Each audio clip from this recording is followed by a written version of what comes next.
I've put around 25 hours into Kingdom Come Deliverance, which puts me around the halfway point, and I'm finding plenty to be impressed by. You can expect the final review by the end of the week, but here are my thoughts so far.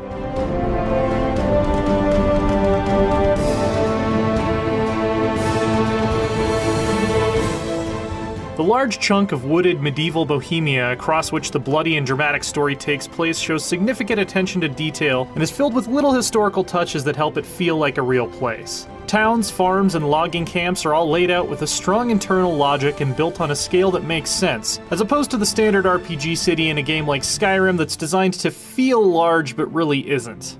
But this open world isn't always as open as I'd like it to be. I've run into a number of areas where it looks like I should be able to go, but I'm stopped from doing so by an immersion-breaking invisible wall or impassable hedgerow barrier. Kingdom Come's combat has a significant learning curve, but I've found it to be a lot of fun the more I've gotten the hang of it. Warhorse's designers seem to have struck the right balance between realism and fun. Sword fights have a nice tempo and reward technical skill, quick thinking, and most of all patience. While my character does level up and gains new perks, the real progression comes from me learning new techniques. And in cases where I've found myself outclassed, a good majority of quests have a non-violent solution. It's a nice medieval touch that you can improve your persuasiveness with nobility by doing your laundry. The story up to this point has been gritty, engrossing, and complex. The focus is a very small-scale conflict, which is actually kind of refreshing after so many save-the-world quests. The standout quest so far has been a Sunday Mass in which I had to recite a sermon inspired by contemporary Czech church reformer Jan Hus because I'd gotten the local parish priest too drunk the night before.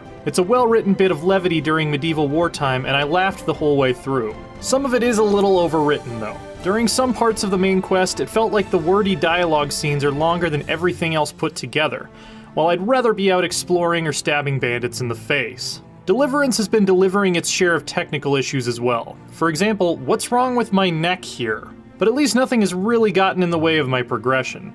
And as of now, my overall impression of Kingdom Come Deliverance is pretty positive. With a few small exceptions, the amount of work that's gone into the world building and depictions of medieval society is downright impressive. Now, if you'll excuse me, I have a miscarriage of justice to correct, probably with a sword thrust to one or more faces. Check back later this week for the full review, and for everything else, keep it right here on IGN.